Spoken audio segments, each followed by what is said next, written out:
പിതാവിൻ്റെയും പുത്രൻ്റെയും പരിശുദ്ധാത്മാവിൻ്റെയും നാമത്തിൽ ആമേൻ. എൻ്റെ പ്രിയപ്പെട്ടവരെ, ഇന്ന് ജനുവരി മാസം 3-ാം തീയതി വെള്ളിയാഴ്ച. എല്ലാവർക്കും കൃപാസനത്തിൻ്റെ പരിശുദ്ധമ്മയുടെ നാമത്തിലെ സ്നേഹവന്ദനം. നമുക്ക് പ്രാർത്ഥിക്കാം. അമ്മേ പരിശുദ്ധ അമ്മേ, അമ്മേ പരിശുദ്ധമ്മേ, ദേവമാതാവേ, ദൈവമാതാവേ, അന്ന് അങ്ങ് കൃപാസനത്തിൽ പ്രത്യക്ഷപ്പെട്ട് വരാൻ പോകുന്ന മഹാദുരന്തത്തിൽ നിന്ന് രക്ഷപ്പെടാനും എല്ലാവർക്കും വേണ്ടി പ്രാർത്ഥിക്കുവാനും ആവശ്യപ്പെട്ടിട്ട് 20 വർഷം തികയുന്ന ഈ വേളയിൽ കൃപാസനത്തിലൂടെ ഞങ്ങൾക്കും ഈ ദേശത്തിനും അങ്ങ് മധ്യസ്ഥം തേടി തന്ന എല്ലാ അനുഗ്രഹങ്ങൾക്കും കൃപകൾക്കും ഞങ്ങളിപ്പോൾ ഹൃദയം നിറഞ്ഞ നന്ദി പറയുന്നു. അമ്മേ പരിശുദ്ധമ്മേ, ജപമാല മാതാവേ, സകല കൃപാസനം പ്രാർത്ഥനയോടും ചേർത്ത് ഞങ്ങളിപ്പോൾ പ്രാർത്ഥിക്കുന്ന ഈ കുടുംബത്തിന്റെ പ്രത്യേക നിയോഗം പ്രാർത്ഥന ആവശ്യങ്ങൾ പറയുക. ഇന്നത്തെ പ്രാർത്ഥന ആവശ്യം: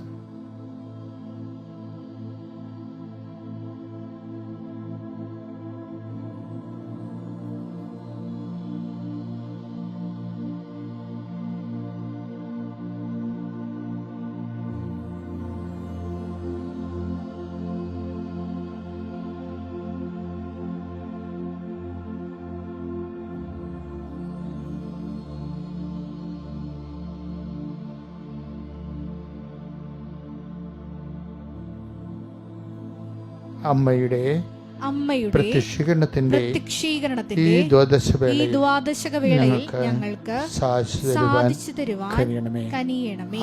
വിശ്വാസ പ്രമാണം.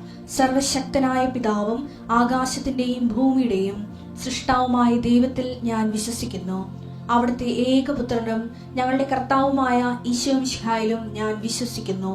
ഈ പുത്രൻ പരിശുദ്ധാത്മാവിനാൽ ഗർഭസ്ഥനായി കന്യകാമറിയത്തിൽ നിന്ന് പിറന്ന് പൊന്തിയോസ് പീലാത്തോസിന്റെ കാലത്ത് പീഡകൾ സഹിച്ച് കുരിശിൽ തറയ്ക്കപ്പെട്ട് മരിച്ച് അടക്കപ്പെട്ട് പാതാളങ്ങളിൽ ഇറങ്ങി മരിച്ചവരുടെ ഇടയിൽ നിന്ന് 3-ാം നാൾ ഉയർത്ത് സ്വർഗത്തിലേക്ക് എഴുന്നള്ളി സർവശക്തിയുള്ള പിതാവായ ദൈവത്തിന്റെ വലതുഭാഗത്തിരിക്കുന്നു.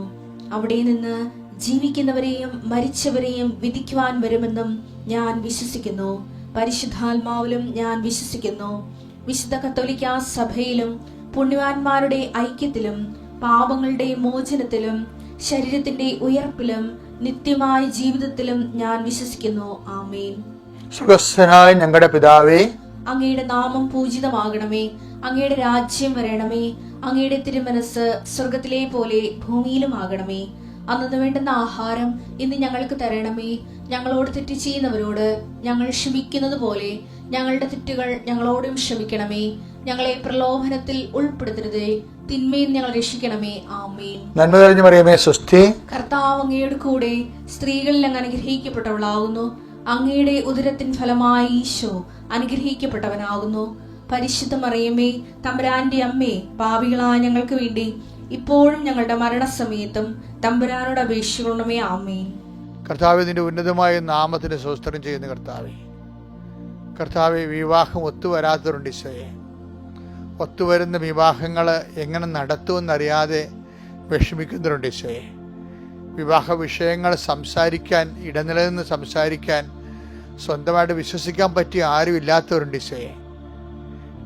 നമുക്ക് വേണ്ടി സംസാരിക്കാൻ ചെല്ലുന്നവർ തന്നെ അവിടെ ഉള്ളിലിരിപ്പനുസരിച്ചുകൊണ്ട് അവർക്ക് വേണ്ടി ആ കാര്യങ്ങൾ അടിച്ചു മാറ്റുന്ന രീതിയിൽ ചതിക്കപ്പെടുന്നുണ്ട് ഈശോയെ.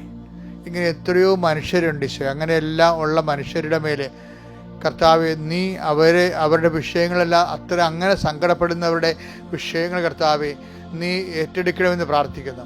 എൻ്റെ കർത്താവിൻ്റെ ഉന്നതമായ നാമത്തിൽ കർത്താവെ, രോഗബാധിതരുണ്ട് ഈശോയെ. ശാരീരികമായ ക്ലേശങ്ങളുണ്ട് ഈശോയെ. തങ്ങൾ ചെയ്യുന്ന ജോലി കൊണ്ട് കുടുംബം പോറ്റാൻ കഴിയാത്തവരുണ്ട് ഈശോയെ. കർത്താവ് ഓരോ തരത്തിലുള്ള ബാധ്യതകൾ പെരുകുമ്പോൾ അതിനെ എങ്ങനെയാണ് തരണം ചെയ്യേണ്ടത്, ചെറിയവർക്ക് ചെറിയ ദുഃഖങ്ങളും വലിയവർക്ക് വലിയ ബാധ്യതകളെന്ന് പറഞ്ഞതുപോലെ കർത്താവ് ഓരോ മനുഷ്യരും അവരനുഭവിക്കുന്ന സങ്കടങ്ങൾ അവർക്ക് താങ്ങാൻ പറ്റാതെ വരുമ്പോൾ കർത്താവ് നിന്നിൽ ആശ്രയിക്കുമ്പോൾ കർത്താവ് നിന്നിലെ ഒരു വിശ്വാസം തോന്നണില്ല കർത്താവ്. കാരണം അവരുടെ ജീവിതത്തിൻ്റെ രീതികൾ, അവരുടെ തന്നെ പാപാവസ്ഥകൾ, ആത്മവിശ്വാസം നഷ്ടപ്പെടുന്നതാണെങ്കിൽ കർത്താവ് ഞങ്ങളുടെ യോഗ്യത കൊണ്ടല്ല കർത്താവ്, അങ്ങയുടെ പീഡാനുഭവത്തിൻ്റെ യോഗ്യതയാൽ കർത്താവ് അതിൽ വിശ്വസിക്കുന്നവർക്ക് കർത്താവ് അങ്ങ് സാധിച്ചു കൊടുക്കണമെന്ന് പ്രാർത്ഥിക്കുന്ന കർത്താവ്. ദൈവത്തിൻ്റെ കരുണ ചൊരിയട്ടെ. യാത്രയിൽ കൂടെ പോരാൻ ആരില്ലാത്തതുകൊണ്ട് ഈശോയെ, ഒരു ഇൻ്റർവ്യൂവിന്, ഒരു ടെസ്റ്റിന്, ഒരു വിദൂര യാത്രയ്ക്ക് കൂടെ പോരാൻ ആരില്ലാത്ത കാരണം ആ ഉദ്യമങ്ങൾ ഉപേക്ഷിക്കുന്നുണ്ട് കർത്താവെ. ഇങ്ങനെ ഓരോരോ തരത്തിലും മനുഷ്യർ ഭൂമിയിൽ പല വിഷമതകൾ അനുഭവിക്കുന്നുണ്ട് ഈശോയെ. കുടുംബത്തിൽ കർത്താവെ ഒരു കാര്യം പോലും ആരോടും പറയാൻ പറ്റാതിരിക്കുന്നുണ്ട് ഈശോയെ. ദൈവത്തിൻ്റെ കരുണ ചൊരിയട്ടെ. നിക്കക്കളി ഇല്ലാത്തവർ, കടം മൂലം നിക്കക്കളി ഇല്ലാത്തവർ, ശാരീരിക രോഗങ്ങൾ സൗഖ്യപ്പെടാത്ത കാരണം നിക്കക്കളി ഇല്ലാത്തവർ, ഓരോ തരത്തിലുള്ള വിഷമതകളിലെ കർത്താവെ നിക്കക്കളില്ലാത്തവർ, ഓരോരുത്തരുടെ ഡേറ്റ് സർക്കാരിനോട്, കോടതിയോട്, അതുപോലെ സാമ്പത്തിക സ്ഥാപനങ്ങളോട്, അതുപോലെ വ്യക്തികളോട് ഓരോ ഡേറ്റ് പറഞ്ഞിട്ട് പാലിക്കാൻ നിർവഹമില്ലാതെ ആ ഡേറ്റ് അടുത്തടുത്ത് വരും തോറും സംഭ്രമം കയറി ഭാരപ്പെട്ട മനസ്സുമായി അറ്റാക്ക് പോലും വരുന്ന രീതിയിൽ ഉറക്കമില്ലാതെ കർത്താവെ നടക്കുന്ന മനുഷ്യരുണ്ട് ഈശോയെ. അവർക്ക് ആർക്കും സഹായമില്ല ഈശോയെ. നീ മാത്രമൊക്കെ തുണയുള്ള കർത്താവെ. ഈ പ്രാർത്ഥന കൃപാസന ആൾത്താരെ ജീവനോടെ പ്രത്യക്ഷപ്പെട്ട പരിശുദ്ധ അമ്മയുടെ മധ്യസ്ഥയിലാണ് പ്രാർത്ഥിക്കുന്നത്. കർത്താവ് കൃപാസന ആൾത്താരെ കർത്താവ് വർഷങ്ങളായി നടന്നുകൊണ്ടിരിക്കുന്ന 10,000-കണക്കിന് ആരാധന ശക്തിയാലാണ് പ്രാർത്ഥിക്കുന്നത്. കർത്താവ് ഞാൻ കരയിലും കടലും നടത്തിയിട്ടുള്ള ആരാധന ശക്തിയാലാണ് പ്രാർത്ഥിക്കുന്നത്. അങ്ങയുടെ മക്കൾ, പ്രാർത്ഥനയ്ക്ക് കഴിവുള്ളവർ, പ്രാർത്ഥനയ്ക്ക് കഴിവില്ലാത്തവർ, പ്രാർത്ഥനയ്ക്ക് കുറവുള്ളവർ എല്ലാവരും നീ സന്ധിക്കണം. ദൈവത്തിൻ്റെ കരുണ മക്കളിലേക്ക് ആവശ്യിക്കട്ടെ. എൻ്റെ കർത്താവിൻ്റെ ഉന്നതമായ നാമത്തിൽ, സഭയുടെ അധികാരത്തിൽ, കുരിശിൻ്റെ അടയാളത്തിൽ, ദൈവശക്തിയാൽ നീ സംരക്ഷിക്കപ്പെടട്ടെ, നീ സൗഖ്യപ്പെടട്ടെ, നീ വിടുതൽ പ്രാപിക്കട്ടെ, നീ അനുഗ്രഹിക്കപ്പെടട്ടെ, നീ ആത്മവിശ്വാസം പ്രാപിക്കട്ടെ. നിന്റെ ജീവിതം ആത്മീയമായ ആഘോഷമായി മാറട്ടെ. നിത്യം പിതാവും പുത്രനും പരിശുദ്ധാത്മാവുമായ സർവേശ്വര എന്നേക്കും ആമേൻ. എൻ്റെ പ്രിയപ്പെട്ടവരെ, നമ്മൾ ഇന്നത്തെ വചനം നമ്മൾ വായിക്കുന്നത് ഹോശേയ 11:7. എന്റെ ജനം എന്നെ വിട്ടകലാൻ തിടുക്കം കാട്ടുന്നു. അതുകൊണ്ട് അവർക്ക് നുകം വച്ചിരിക്കുന്നു. ആരും അതെടുത്തു മാറ്റുകയില്ല. ഇത് ഞാൻ കേട്ടപ്പോ തിരിച്ചെന്നറിയാമോ? എൻ്റെ ഈ മനുഷ്യന്റെ നേച്ചറില്ലേ, സുഗതകുമാരി പണ്ട് പറഞ്ഞ പോലെയാണ്. ഒരു താരകയെ കാണുമ്പോൾ അത് രാവും മറക്കും. ഒരു കുഞ്ഞിൻ്റെ പാൽച്ചിരി കണ്ടത് മൃതിയെ മറന്ന് സുഖിച്ചേ പോകും. പാവം മാനഹൃദയം. അതിൻ്റെ അത് എന്ന് വെച്ചാൽ ഒരു മനുഷ്യന് ദൈവത്തെ മറക്കാൻ ആരെങ്കിലും ചിരി കണ്ടാൽ മതി, അതിൻ്റെ പുറകെ പോയിക്കൊള്ളൂ, പെട്ടെന്ന് മറക്കും. മനുഷ്യൻ്റെ ഭയങ്കര ചഞ്ചല ഹൃദയനാണ്. അതുകൊണ്ട് പല നുഖങ്ങളും നമ്മളുടെ ദൃഢനിശ്ചയില്ലായ്മ കാരണം ദൈവത്തിനെ കൊണ്ട് ചെയ്യിക്കണതാണ്.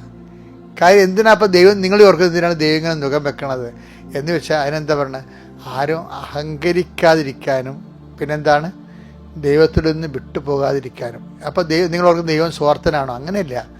ഒരു അമ്മ എന്തിനാണ് കുഞ്ഞിന് മൊബൈൽ കൊടുത്ത് വിടണത്? എന്തെങ്കിലും അത് കുഞ്ഞിനെ സിനിമ കാണാനാണ്? അല്ല. എന്തിനാണ്? എന്തെങ്കിലും ആപത്ത് വന്ന് അമ്മയെ വിളിക്കണം, അതാണ് ഉദ്ദേശിക്കുന്നത്.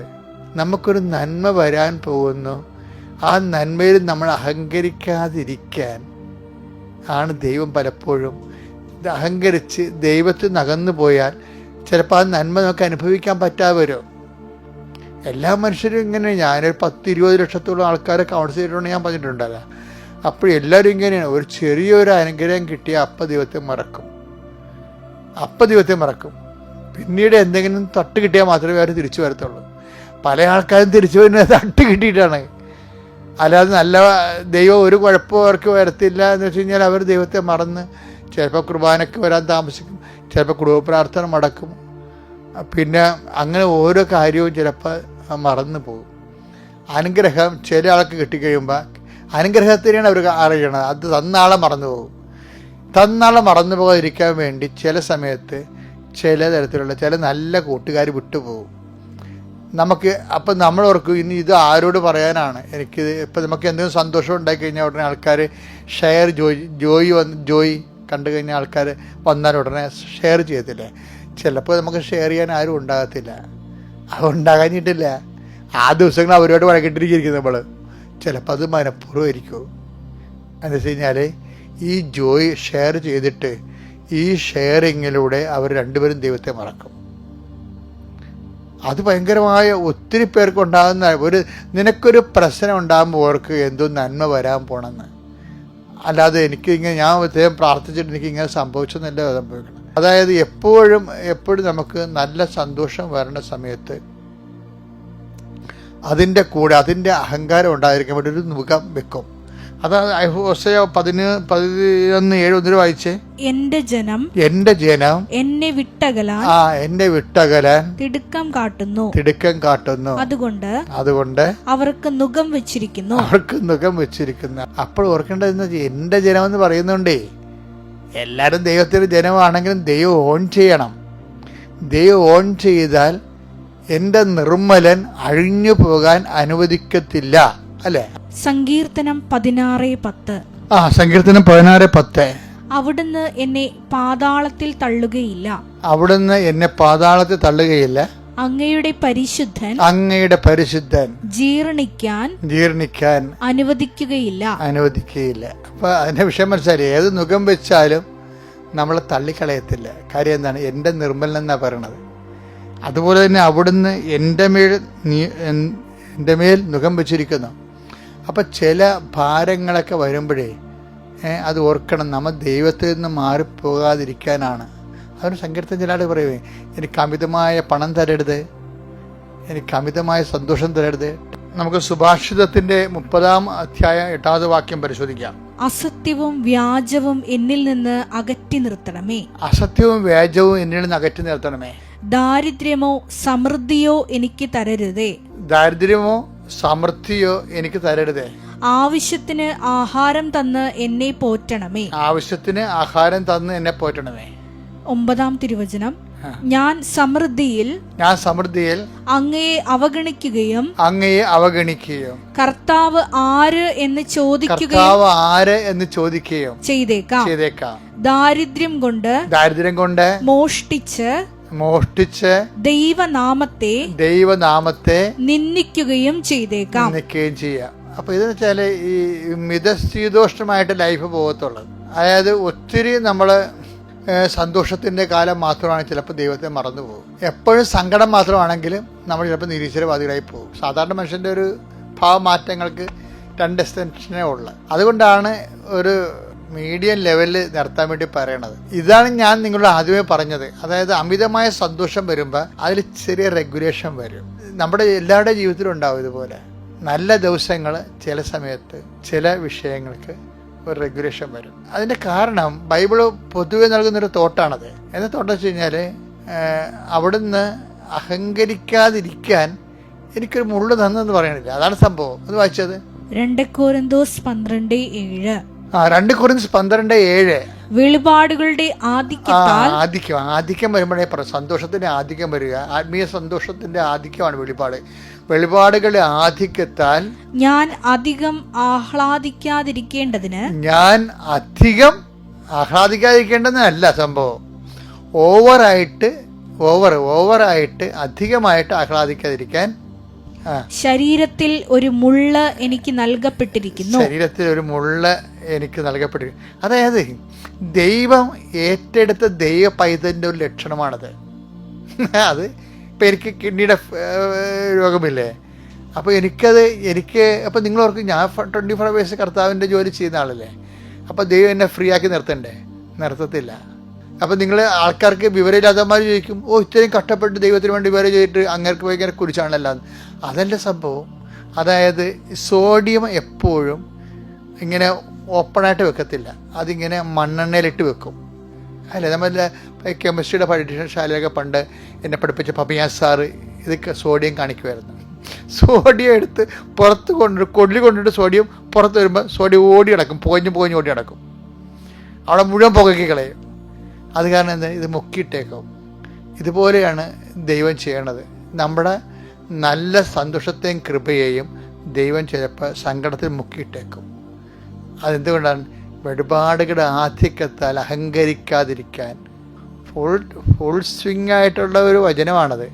അതായത് അവിടുന്ന് മരുഭൂമിയിലൂടെ 8:3 നിയമാവർത്തനം 8:3 അവിടുന്ന് നിങ്ങളെ എളിമപ്പെടുത്തുകയും അതെ കണ്ട, അതാണ് സംഭവം. വിശപ്പറിയാൻ വിടുകയും നിങ്ങൾക്കും നിങ്ങളുടെ പിതാക്കന്മാർക്കും അപരിചിതമായിരുന്ന മന്ന കൊണ്ട് നിങ്ങളെ സംതൃപ്തരാക്കുകയും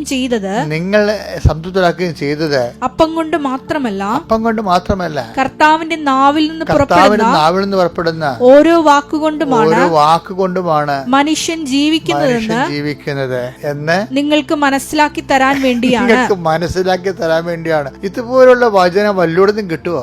അതായത് നമ്മൾ അമിതമായി സന്തോഷിക്കാതിരിക്കാനും ഈ സന്തോഷം, അല്ലെങ്കിൽ നീ ഒരു സിനിമ നിർമ്മിതാവാണ്, അല്ലെങ്കിൽ നീ ഒരു സിനിമ ഡയറക്ടറാണ്, അപ്പോഴും വചനം നീ അമിതമായ സന്തോഷം ഉണ്ടാവും. കാര്യം നിന്നേക്കാൾ സീനിയറായിട്ട് വന്ന ആൾക്കാർക്ക് ഒരു അവാർഡ് കിട്ടിയിട്ടില്ല, നിനക്ക് കിട്ടിയെന്ന് വിചാരിച്ചോ? ഇതിനൊക്കെ പഠനകാലങ്ങൾക്കെല്ലാം ഉണ്ടാകുന്നത്.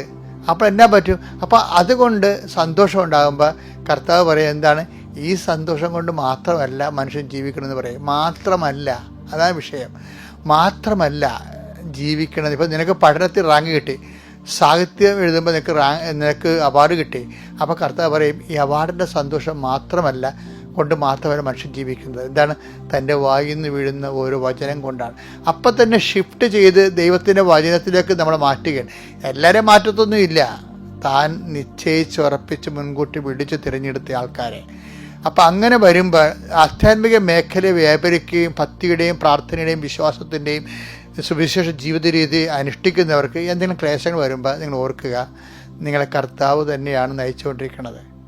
U are guided by the spirit. Thank you. അത്യപൂർവ ദൈവാനുഭവങ്ങൾ ഇനി നിങ്ങൾക്കും സ്വന്തം. ഈ യൂട്യൂബ് ചാനൽ ഇതുവരെ സബ്സ്ക്രൈബ് ചെയ്തിട്ടില്ലെങ്കിൽ ഇപ്പോൾ തന്നെ സബ്സ്ക്രൈബ് ചെയ്യുക. ഈ വീഡിയോ ഇപ്പോൾ തന്നെ നിങ്ങളുടെ സുഹൃത്തുക്കൾക്ക് ഷെയർ ചെയ്തുകൊണ്ട് കർത്താവിന്റെ പ്രേക്ഷിതരാകുക.